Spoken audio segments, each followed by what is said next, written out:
Λυπάμαι, κύριε Καράλη. Η τράπεζα έχει επιβάλει αναγκαστική κατάσχεση επί της ιδιοκτησίας σας. Μην τα αφήνεις στο μαγαζί μόνο του, φύγε. Όλα θα πάνε καλά, μην ανησυχείς.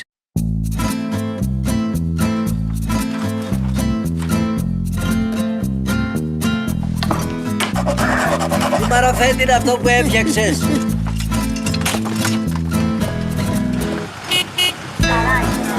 Κινέζικα είναι. Αν έχετε την καλοσύνη σας, παρακαλώ, μην αγγίζετε λίγο. Μόνο αντρικά, γυναικεία δεν έχετε τίποτα. Ένα καινούργιο πόσο κοστίζει? Το φθηνότερο ύφασμα που έχω, κύριε, κοστίζει 110 ευρώ το μέτρο. Τι κάνεις εδώ, τι ριζιλίκια είναι αυτά? Άντε φύγε από εδώ. Ράβεις νηφικά! Εκεί. Όχι, δεν ράβω νηφικά. Ναι, ράβω. Μπορώ να ράψω νηφικό.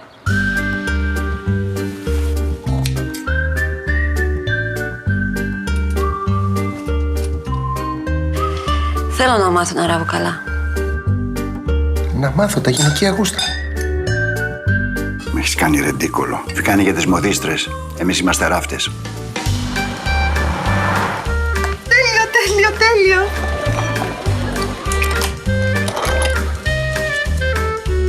Μπορώ να σας κάνω ό,τι θέλετε. Πλούσια μπορείς να με κάνεις? Μπορώ να σας ράψω ένα φόρεμα με μεγάλες τσέπες.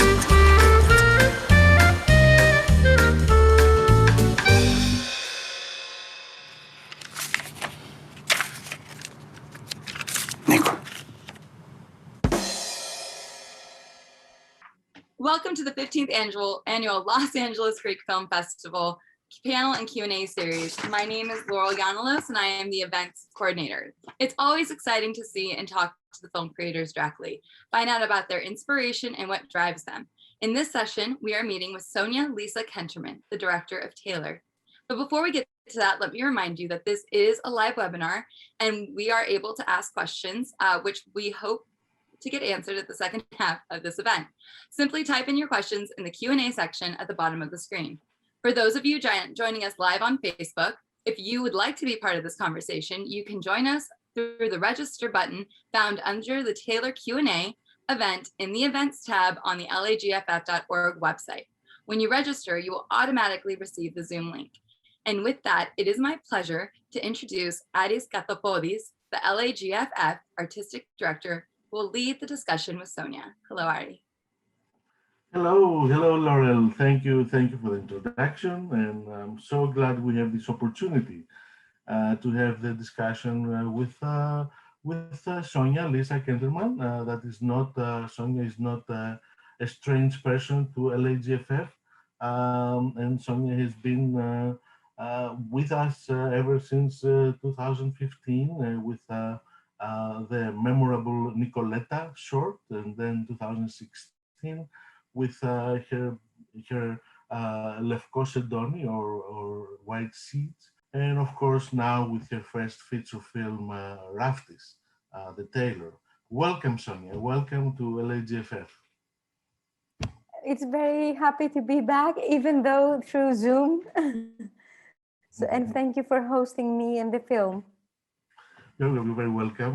We're so glad to have you, Sonia, because we consider you kind of a very close filmmaker. We love all filmmakers, but ever since Nicoletta, I think that has made a big difference, and we're so happy to have you.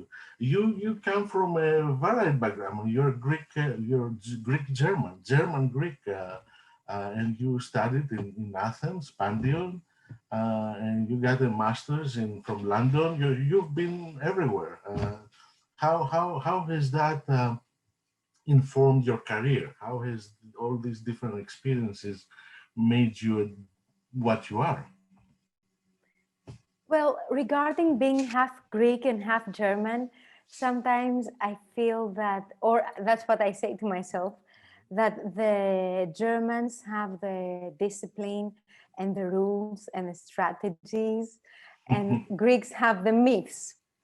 So I consider myself lucky if I can combine some of these two.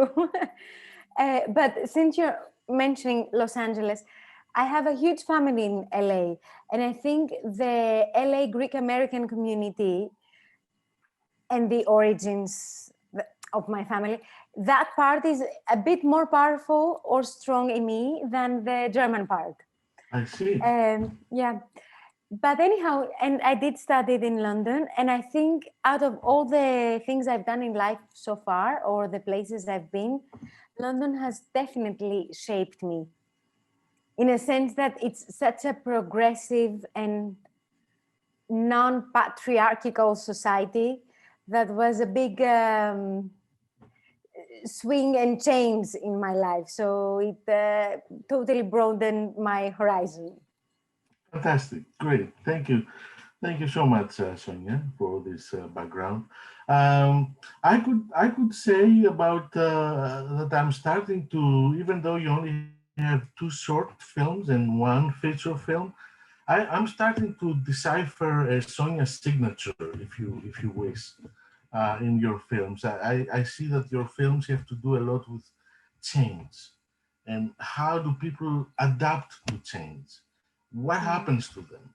I see that also your films have definitely to do about values and how values of people stay the same, change, do not change a lot. And in all your films, I can see there is solid character development. Nothing, everything has a consequence. Everything has something that happens to the actors, to the main heroes, to the people around them. Everything seems to change. So, what do you think? Am I close? But that's what I see, Sonia, in your films. Yeah, I agree. It's a lot about change on every film, and I think on Tailor specifically, well, on both short films, but on Tailor just because it's such a big, it's a narrative.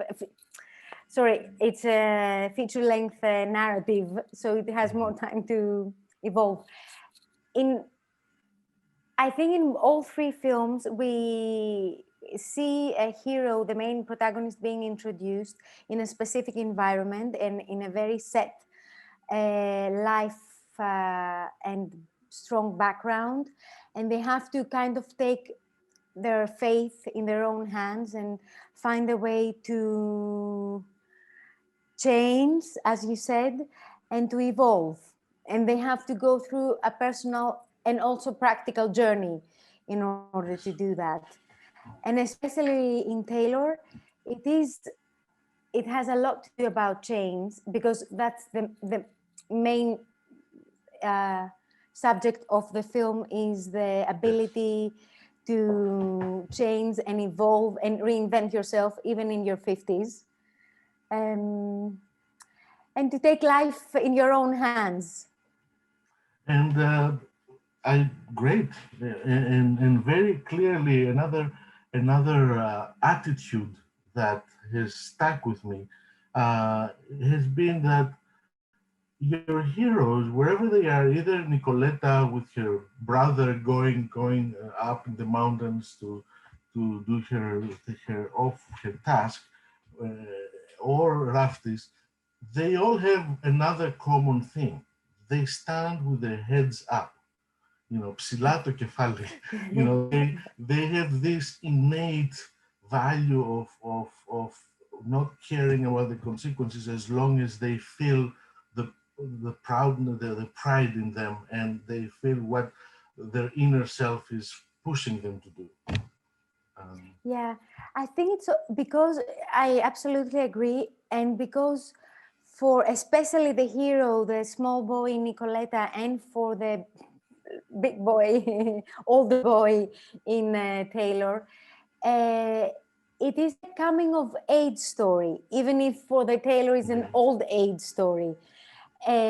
So they have to mature and take very, very serious and significant decisions, which are life-changing. And they do stand for their values and ethics. And I don't mean it in a didactical Yes, way, of course. but I mean that they carry on,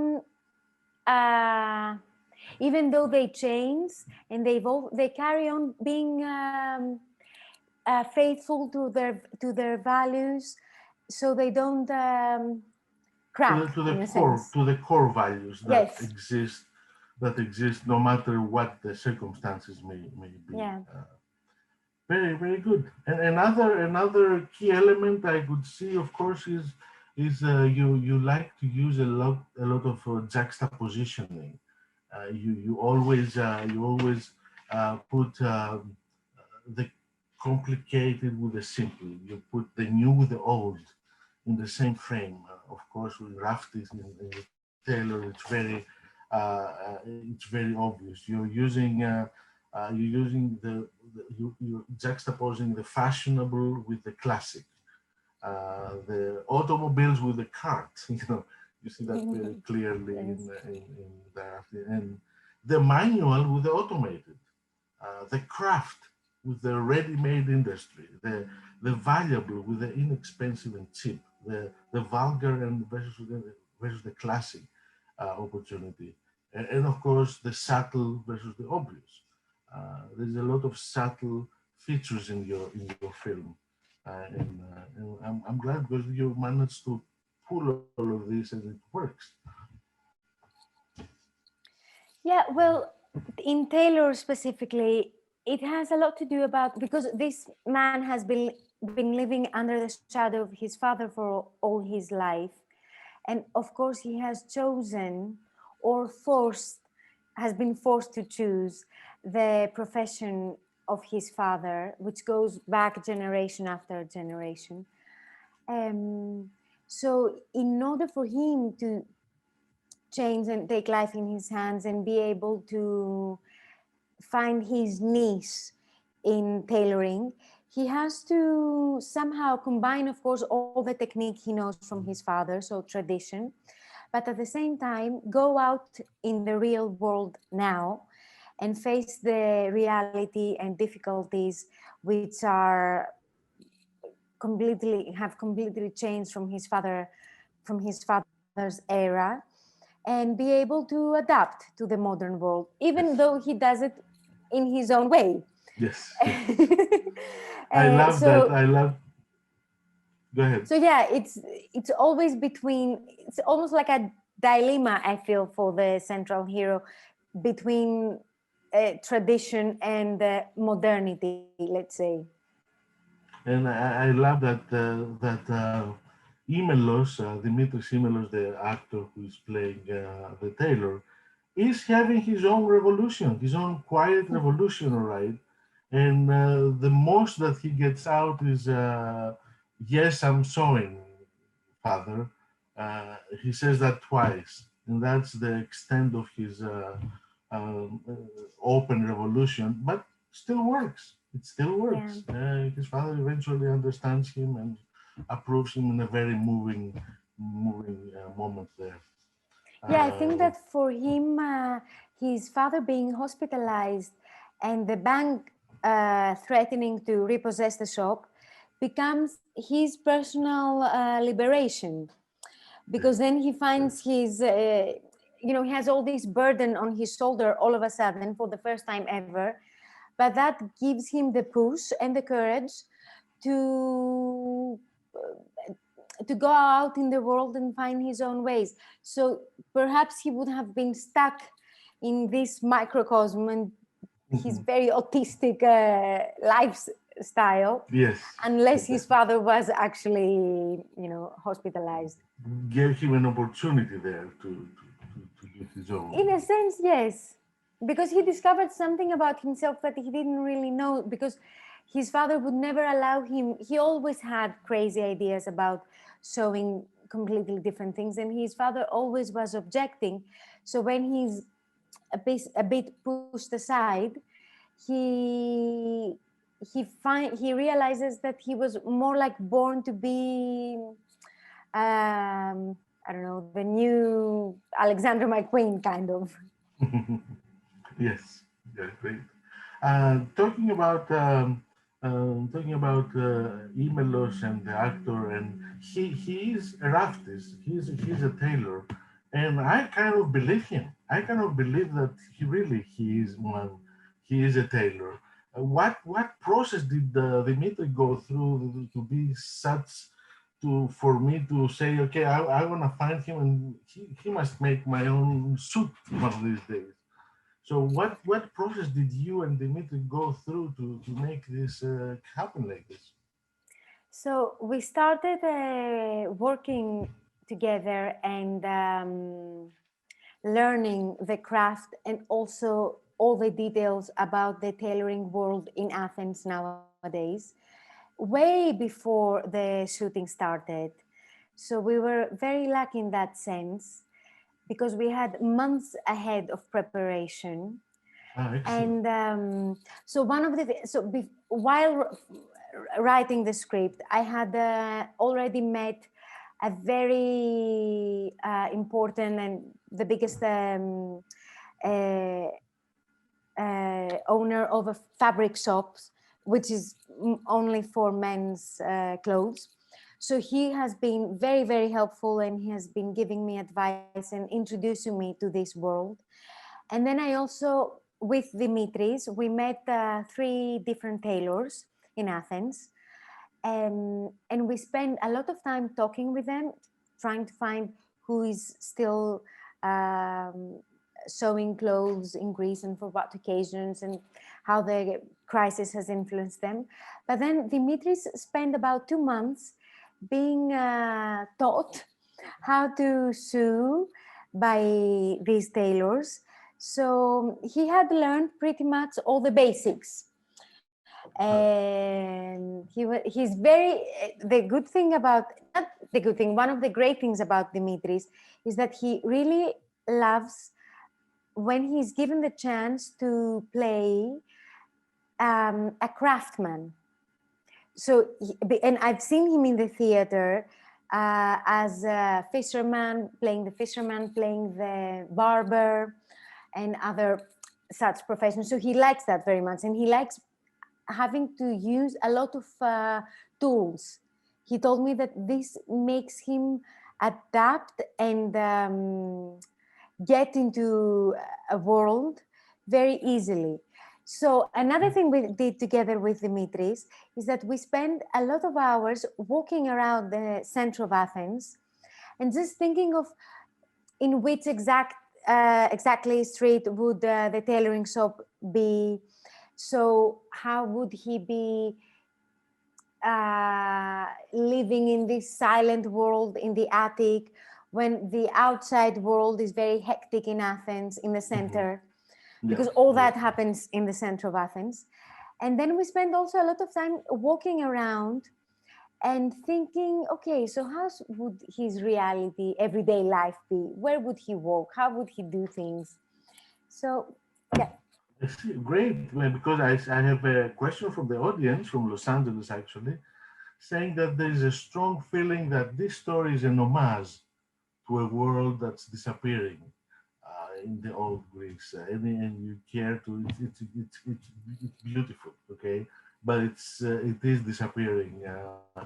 You care to comment on that? Yeah, this is one of the reasons we chose the profession of tailoring, because of course the initial inspiration was to talk about the financial and social economical crisis in Greece. But at the same time, we were really interested in a kind of dying old-fashioned craft. And because these crafts are slowly dying regardless of the crisis in every country. And it's almost like a parallel universe. Now that I know many people who wear bespoke clothes, and I've met them and I talk to them, they take so huge pride in these clothes, both all the members of this society, which are the people who sell the fabrics, the tailors, and the customers. So they take a lot of pride and they give a lot of their time, because it takes a lot of time to sew there's this amazing scene that you have in every film. I look for magical moments that grab me in every imagination. And there's a scene with the three older gentlemen, fully bespoke and extremely proud of their being, full of themselves, in a little cafe somewhere in the middle of Athens. That says so many things, just that one frame of your film. And also, it's very interesting. Another question in this similar realm is from our audience is clearly Athens is being shot in a very specific way, and it plays a very important role in your story. How did you want to portray Athens and so and bring Athens as a character into your film? Yeah, well, Athens is changing, like all modern cities, very quickly and always changing. So, for me, what's fascinating about the center of Athens is that you can find in just a few streets um, people from different social and economical classes of all ages, immigrants, very, very poor street sellers, but then a few high-end shops and clients too. So it was interesting to me. So these three characters that you mentioned, the father, the friend of the father, and then in this pedestrian street where he is his first stop with the coach, where the two immigrants, African immigrants, come along and they discuss about prices and so on. So you see that in the center of Athens. You see these. Absolutely. Yeah. So that was something very important to me. And it's also interesting to me that the center of Athens never, even in the peak of the financial crisis, it kind of never lost its vibe.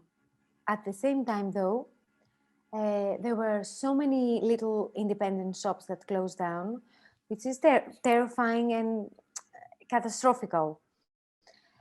But the movement and the energy was always there. So that was something interesting to me to portray. Fantastic. I also noticed that in your films that one, even starting from the get-go, from Nicoletta, one's starting to build some expectations. There's going to be a flawless narrative. There's going to be a fluid motion through your films. There are no jagged edges. The characters move, they change, but the motion is smooth. Music is amazing. Kipurgos did an amazing job in this film. I love the introductory music, and then towards the end, it was amazing stuff. Tell him congratulations. I mean, thank him for us, the audience. He's wonderful. Yes. Yes. And then also the photography is luscious, to say the least. And then you see your comments about craft are transferring into your filmmaking craft. You love the tactile feeling of your shots, of you when you're in that room with all the clothes and the dresses and the wedding dresses, you can feel them. You feel you can touch them. You can see the colors. They vibrate with you. So these are some expectations you're starting to build, and they're kind of high. Thank you. I hope we've been successful in that. Well, it was very important, and that's something we spent, of course, a lot of time thinking and planning and talking about it. It's like how we're going to portray the world of this man, and his world consists of fabrics, tools, and tiny small objects of whatever kind. And it's not just that he uses them in order to create his craft, but because he has been living so isolated in this claustrophobic, shadowy attic of the shop, all his life, and he's almost like a retired person. I mean, someone who has retired from life. So all these items are vital in his life. That's why we They are concentrate part so of much. his life, part of his Yes, unit. yes. They define him in a way. Exactly. And especially the sewing machines, because he has these old-fashioned ones with Yes, the the wheels. singer one. The singer. Yes, and the pedals. Yes. So, and a lot of other, when you scratch a fabric, it creates a fantastic sound, and other things, the papers for the The patrons. Yeah. So all these sounds are also his companion. So so he cannot, we were saying with Dimitris, he cannot stop sewing because he needs this sound in his mind to keep him go. Otherwise, he will just stop living. It's like, you can switch off his brains. Absolutely. Now, and talking about another thing that comes to mind now is on the meta discussion about the film. What about the preparation, finding the money, finding the to start the production aspect of the job, making it happen? I remember, you were talking about Rafti, back in 16, you were talking about it, and now it's 2021. You care to comment a bit? Yeah, I know. Oh, it's so time consuming. I mean, there is so much waiting into making a film. That's the hardest part by far. Because, I mean, the number one reason, unfortunately, for that is because also of all the terrible conditions of the financial crisis. It takes so much time to get a reply from the Greek Film Center and the Greek broadcaster. That's that's a kind of blank period where nothing can happen. So in order to make a co-production, you first, of course, have to have your own country supporting you. And then all this co-production scheme is, of course, amazing because it gave us the chance to make this film. And it gave us the budget to be able to create this film. But at the same time, it's extremely time consuming. Yeah, well, we have a But I wouldn't have been able to make it if we didn't have that money. I see. Well, it goes without saying.